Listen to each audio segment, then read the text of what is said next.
Bismillah ar-Rahman ar-Rahim, salam alaikum. En chimie, je crois qu'on est arrivé à la troisième leçon, suivie d'une transformation chimique. Cette leçon est d'une importance capitale cette année et l'année suivante. Avant d'entamer cette leçon, on va faire quoi? On va faire un petit rappel concernant les réactions chimiques. Vous avez déjà en classe précédente, je crois qu'en collège, la définition d'une transformation chimique, l'équation chimique, etc. Donc, c'est quoi une réaction chimique? Une réaction chimique, c'est quoi? C'est une transformation chimique au cours de laquelle il y a des substances qui disparaissent. Voilà. On les appelle les quoi? On les appelle les substances qui disparaissent. On les appelle les réactifs. Il y a d'autres qui apparaissent. On les appelle les produits. Ça veut dire quoi des substances qui disparaissent? C'est-à-dire que leur quantité de matière au cours du temps, N, qu'est-ce qu'il va faire? Il va tendre à diminuer. C'est-à-dire que sa quantité de matière, la quantité de matière des réactifs, qu'est-ce qu'il va faire? Il va diminuer jusqu'à ce qu'il va s'annuler. Pour les produits, c'est l'inverse. Pour les produits, leur quantité de matière, qu'est-ce qu'il va faire? Il va tendre à quoi? À augmenter. Voilà. Dans une réaction chimique, les produits, leur quantité de matière diminue. Les réactifs, leur quantité de matière diminue, alors que les produits, leur quantité de matière augmente. Dans une réaction chimique, on peut distinguer trois états. Il y a ce qu'on appelle l'état initial. L'état initial, c'est quoi? C'est l'état du système chimique avant la transformation. Il n'y a pas eu de réaction. Il n'y a pas eu de réaction chimique dans l'état initial. L'état final, c'est quoi? C'est après la transformation. Lorsque, une fois la réaction étant terminée, il y a un état entre les deux. On l'appelle l'état de transformation ou l'état intermédiaire. Voilà. Une réaction chimique, vous avez vu dans le collège qu'on peut la modéliser par quoi? Par une équation chimique. Dans cette équation chimique, on écrit quoi? On écrit les produits et les réactifs sous forme de formule chimique. C'est-à-dire qu'on écrit la formule chimique dans une équation, on écrit les formules chimiques des produits et des réactifs. Je vais vous donner un exemple. Par exemple, la synthèse de l'eau. La synthèse de l'eau, c'est-à-dire une réaction qui nous donne H2O. Elle a pour quoi? Elle a pour une équation quoi? L'eau, elle provient de quoi? Elle provient de deux produits et de deux réactifs qui sont le dihydrogène H2, donc j'écris H2, et le dioxygène O2. J'écris O2. La réaction de H2 avec O2, il nous donne H12O. Voilà. La réaction, on va l'équilibrer. On va mettre ici 2. Et là, je vais 2 hydrogènes. 2 fois 2, ça donne 4. Donc, je vais mettre ici 2. Et pour le dioxygène, il est équilibré, je crois. 2 atomes d'oxygène et là, 2 atomes d'oxygène. Là, c'est quoi? C'est l'équation de la réaction de synthèse de l'eau. C'est-à-dire la transformation de H2 avec O2 qui va nous donner H2O. On peut la modéliser par quoi? Par une équation chimique qui s'écrit comme suit. 2H2 plus O2 donne 2H2O. H2 et O2, on l'appelle comme on a les réactifs. H2O, c'est un produit. Ces nombres-là, c'est-à-dire le 2 ici, s'il n'y a pas de nombre, c'est-à-dire 1 ici, et le 2 ici, on l'appelle les quoi? Les coefficients stoichiométriques. Voilà. Le coefficient stoichiométrique de H2, c'est 2. Le coefficient stoichiométrique de O2, c'est 1. S'il n'y a pas de nombre, c'est 1. Et le coefficient stoichiométrique de H12, c'est quoi? C'est 2. Voilà concernant le petit rappel. Maintenant, on va voir c'est quoi le suivi temporel d'une réaction chimique. Le suivi temporel d'une réaction chimique, c'est quoi? C'est tout simplement suivre une réaction chimique au cours du temps. C'est-à-dire calculer la quantité de matière d'un des réactifs ou d'un des produits au cours du temps, c'est-à-dire calculer la quantité de matière d'un des réactifs ou d'un des temps ou des produits les trois états اللي قلنا, c'est-à-dire l'état initial, l'état final et l'état intermédiaire, c'est-à-dire calculer la quantité de matière d'un des réactifs ou d'un des produits, l'état initial ou l'état de transformation, c'est-à-dire l'état intermédiaire ou l'état final. Comment va-t-on faire? C'est-à-dire comment on va suivre une réaction chimique? On suit une réaction chimique normalement en dressant un tableau qu'on appelle le tableau d'avancement. Voilà. Je vais vous donner un exemple pour comment suivre une réaction chimique. Par exemple, une réaction de ce type, ou là qui a une équation de ce type. Par exemple, une équation chimique de la forme, par exemple A plus 2B qui va nous donner 3C plus D. Voilà. A ou B, ce sont quoi? Ce sont les réactifs. C ou D, ce sont les produits. Et les nombres, par exemple ici le 1, c'est le coefficient stoichiométrique de A. Le 2, c'est le coefficient stoichiométrique de B. Le 3, c'est le coefficient stoichiométrique de C. Et le 1 et 1, c'est le coefficient stoichiométrique de D. Donc, comment on va tracer ce tableau d'avancement? Un tableau, il est constitué par quoi? Il est constitué tout simplement des lignes et des colonnes. La première ligne pour un tableau d'avancement, je vais la faire ici. La première ligne, on écrit l'équation de réaction. On écrit l'équation de la réaction.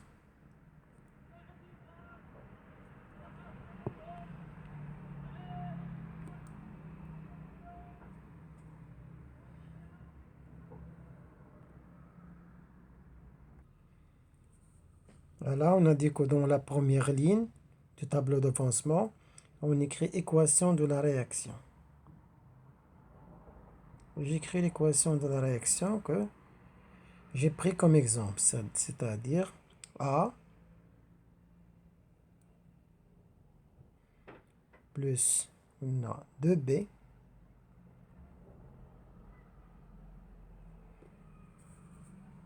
A plus 2B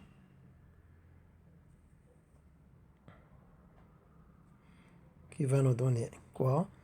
3C plus D. Voilà. Cette colonne-là, je vais la diviser en deux parties.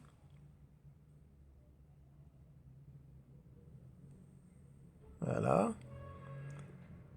Ici, je vais écrire état de la réaction.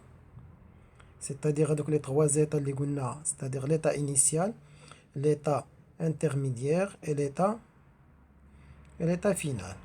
Donc, ici, c'est état initial. Je vais mettre ici l'état intermédiaire.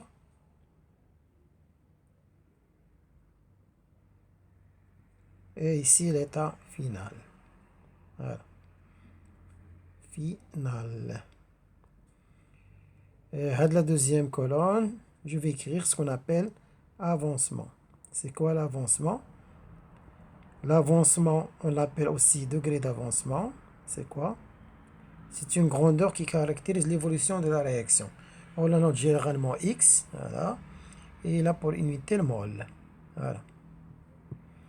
L'avancement, je vais écrire sa notation, son expression, les trois états اللي قلنا. Dans l'état initial, l'avancement de la réaction c'est 0. Puisqu'il n'y a pas d'avancement, la réaction n'a pas lieu. L'état initial c'est quoi? C'est l'état avant la réaction. Donc avant la réaction, il n'y a pas d'avancement de réaction. L'avancement de la réaction, on va le noter, il est nul. L'état intermédiaire, l'avancement, on va le noter X. L'état final, l'avancement, on va le noter X max. Voilà. C'est ça, principalement, généralement, c'est le croquis le tableau d'avancement. cet espace-là, je vais le diviser en 4 parties. Pourquoi 4? Parce qu'on a 2 produits, plus 2 réactifs. L'ensemble, c'est 4 éléments. Pour chaque élément, je vais considérer une colonne. Par exemple, là, de la colonne dit. Avant, je vais écrire la quantité de matière, ici.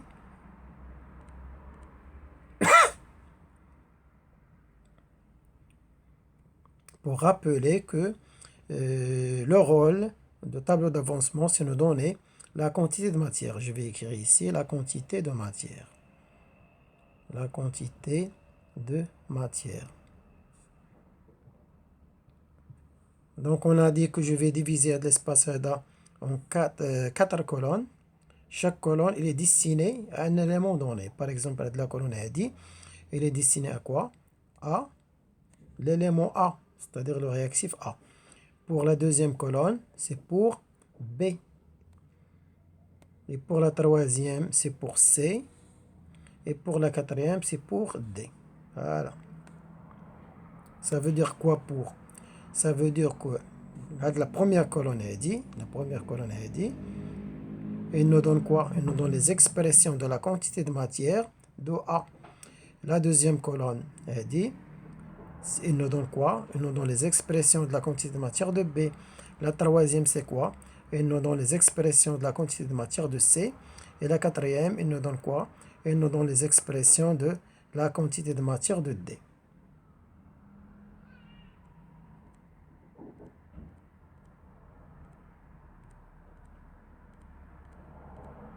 Voilà. Par exemple, si j'écris ici, par exemple, 2 moles. Et là, j'écris maintenant, par exemple, 3 moles. Ça veut dire quoi? Ça veut dire que la quantité de matière de A à l'état initial égale à quoi? Égale à 2 moles. La quantité de B à l'état initial égale à quoi? Égale à 3 moles. Pour la quantité de matière à l'état initial, c'est l'exercice qui va nous donner ces nombres, c'est-à-dire ces quantités de matière. Si par exemple on nous dit dans un exercice, c'est par exemple on nous dit qu'on va mélanger une mole de A avec 5 moles de B. Ça veut dire quoi? Je vais écrire ici quoi?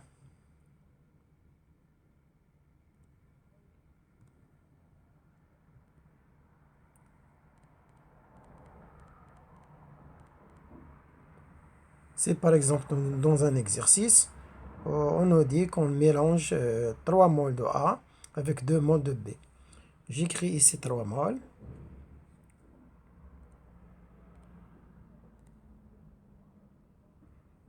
Donc j'écris ici 3 moles. Ici 2 moles. Si on nous dit par exemple qu'on mélange 5 moles de A avec 1 mole de B, on écrit quoi? On écrit ici 5 et ici 2 moles. 1 mole.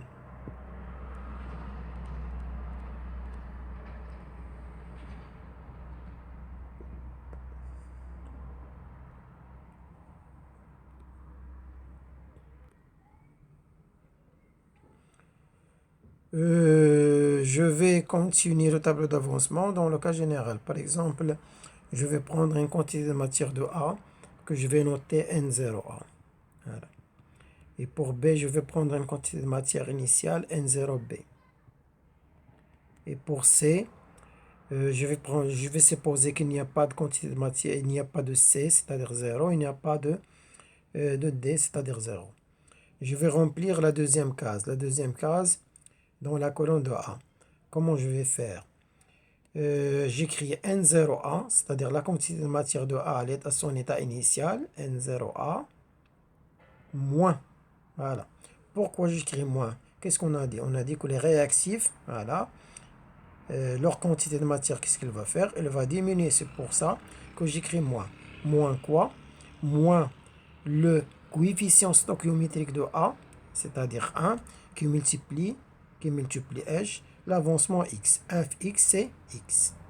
Voilà. De la même façon, je vais faire la même chose B. La quantité de matière à l'état initial de B, c'est quoi? C'est N0B. Je vais écrire N0B, comme ça. moins toujours parce que B c'est un réactif, moins quoi? Le coefficient stoichiométrique de B, c'est-à-dire 2, qui multiplie X, l'avancement X. Et ça nous donne 2X. Voilà. Pour C et D, on va faire la même chose, sauf quoi? Sauf que C et D, ce sont des produits, c'est-à-dire que leur quantité de matière, elle va augmenter. C'est-à-dire, au lieu d'écrire moins, je vais écrire plus. La quantité de matière de C à l'état initial, c'est 0. Donc, c'est 0 plus et non moins, parce que C, c'est un produit. Et donc, 0 plus quoi? Plus le coefficient stoichiométrique de C, c'est-à-dire 3, qui multiplie X. Il va nous donner 3X. La même façon pour D, c'est 0 plus le coefficient stoichiométrique de D, c'est 1 qui multiplie X, c'est-à-dire X. Pour les autres cases, je vais remplacer tout simplement X par quoi? Par XM. Et j'écris ici N0A moins XM. Ici N0B moins 2XM. Ici 3XM. Et ici XM. Voilà. Bon, c'est ça en gros le tableau d'avancement de façon générale pour une réaction chimique que j'ai pris comme exemple A plus 2B plus ça nous donne 3C plus D. Voilà. On va voir maintenant, je crois, le réactif limitant. Le réactif limitant, c'est quoi? Le réactif limitant, voilà. Ici, on a la définition. Un réactif limitant est le réactif qui met fin à la réaction. C'est le premier réactif qui est totalement consommé. Ça veut dire quoi? C'est-à-dire à la fin de la réaction, c'est-à-dire à l'état final. Sa quantité de matière égale à quoi? Égale à 0. On va l'écrire. C'est-à-dire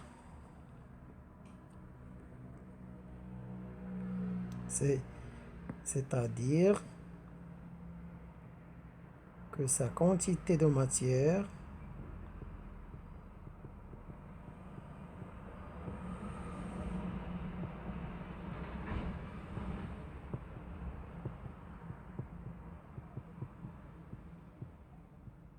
est nulle. Voilà. Je vais vous donner un exemple. Voilà, ici.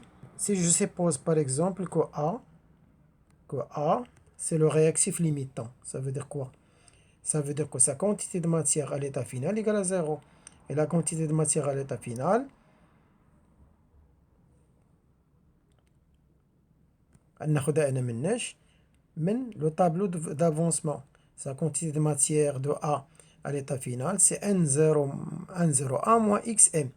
C'est-à-dire que si on suppose que A c'est le réactif limitant, ça veut dire que N0A moins XM égale à quoi? Égale à 0. Si on suppose par exemple que B c'est le réactif limitant, ça veut dire quoi? Que sa quantité de matière à l'état final, c'est quoi? C'est N0B moins 2XM. Ça veut dire que N0B moins 2XM égale à 0. Voilà. On va continuer. Et on va faire une petite application pour déterminer ce qu'on appelle l'avancement maximal. Une petite application à la combustion du fer solide dans le dioxygène O2. Gazeux produit l'oxyde de fer magnétique Fe3E4. Écrire puis équilibrer l'équation de la réaction. Donc deux réactifs, ce sont le fer, voilà. J'écris sur le fer et O2. Il nous donne quoi? Il nous donne le fer magnétique. Le fer magnétique, c'est Fe3E4. Je vais équilibrer la réaction.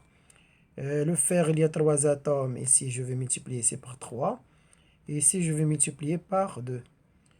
Et voilà la première question. Complétez le tableau d'avancement de la réaction pour un mélange de 3 moles de fer et 4 moles de E2. Ça veut dire quoi? Un mélange initial, c'est-à-dire on nous donne quoi? Il nous donne la quantité de matière initiale du fer et de O2. La quantité de matière de fer à l'état initial égale à combien? Égale à 3 moles. Je vais ici écrire 3 moles. Et 4 moles pour l'oxygène. 4 moles pour l'oxygène, je vais écrire ici 4 moles. Pour le fer, c'est un produit, j'écris 0. et je vais compléter le tableau d'avancement. Pour l'état de transformation que je vais faire, FE c'est un réactif, je vais mettre ici 3, moins quoi?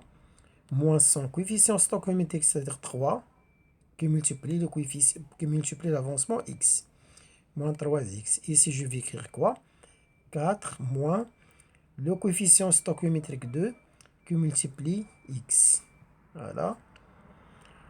Pour le seul produit qu'on a, on a 0, c'est-à-dire la quantité de matière à l'état initial, c'est 0, plus le coefficient stoichiométrique, c'est 1, qui multiplie x, c'est-à-dire on va avoir x. 0 plus 1 qui multiplie x, c'est x. Pour l'état final, on va simplement remplacer x par xm. Donc 3 moins 3 xm. Et ici 4 moins 2 xm. Et ici, c'est xm. Voilà. Pour la composition finale, on va le laisser jusqu'à la fin. On va répondre à la troisième question. Calculer l'avancement maximal xm et déduire le réactif limitant. Le calcul de l'avancement maximal xm, on le calcule par une méthode qu'on appelle la méthode de supposition. Qu'est-ce qu'on va faire? On va supposer pour chaque réactif, on va faire une supposition. Pour chaque réactif, on va supposer quel est le produit limitant ou quel est le réactif limitant. Et on a deux réactifs, on a le fer et on a l'oxygène. La première supposition, on écrit, on suppose quoi? Que le fer, c'est-à-dire Fe, est le produit limitant. Et d'après la définition qu'on a dit, pardon, ce n'est pas le produit limitant, c'est quoi? C'est le réactif limitant. Et le réactif limitant.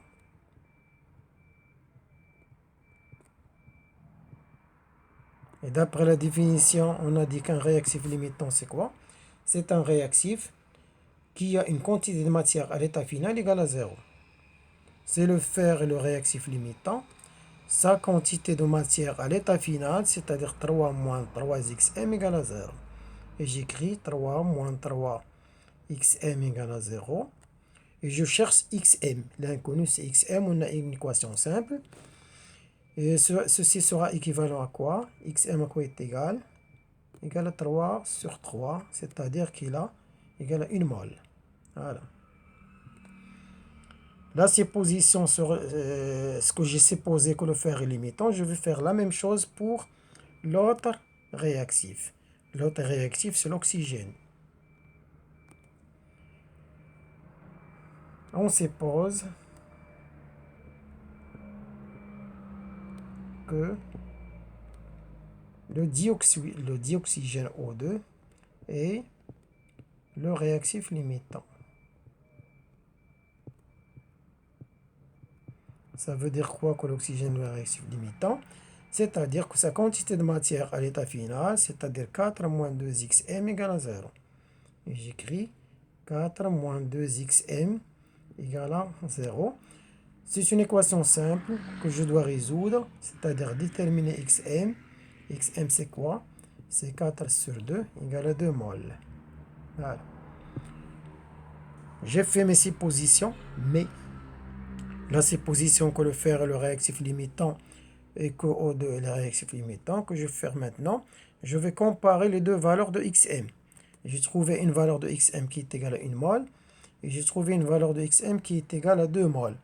La plus petite valeur de xm, elle correspond à quoi? Elle correspond au réactif limitant. On a une valeur qui est égale à 1, donc on constate que là on a 1, bien sûr, elle est inférieure à 2, donc le réactif limitant c'est qui? Le réactif limitant, c'est le fer. Limitant, c'est le fer. Le réactif limitant, c'est le réactif qui a la plus petite valeur de xm. Le réactif limitant, c'est le fer. Voilà. Et la valeur de xm qu'on nous demande de calculer, c'est la plus petite valeur. La plus petite valeur H, non, il y a 1 mol. Voilà. c'est-à-dire que la méthode de séposition, elle nous permet de faire quoi? De déterminer le réactif limitant et aussi de déterminer la valeur de Xm. Voilà, Xm égale à 1 mol et le réactif limitant, c'est le fer. La composition maintenant finale du mélange. On écrit quoi? On a trouvé quoi? Xm quoi est égal? Xm égale à 1 mol. J'écris ici 1 mol. Et je fais le calcul. La quantité de matière de fer à l'état final, c'est quoi? C'est 3 moins 3 Xm. Je remplace Xm par 1, par 1 mol. Ça nous donne quoi? 3 moins 3 fois 1. Ça nous donne, je crois, 0. Et ici, 4 moins 2 fois 1. Et nous donne quoi? 4 moins 2, c'est 2 mol. Et ici, Xm quoi est égal à 1 mol. Voilà.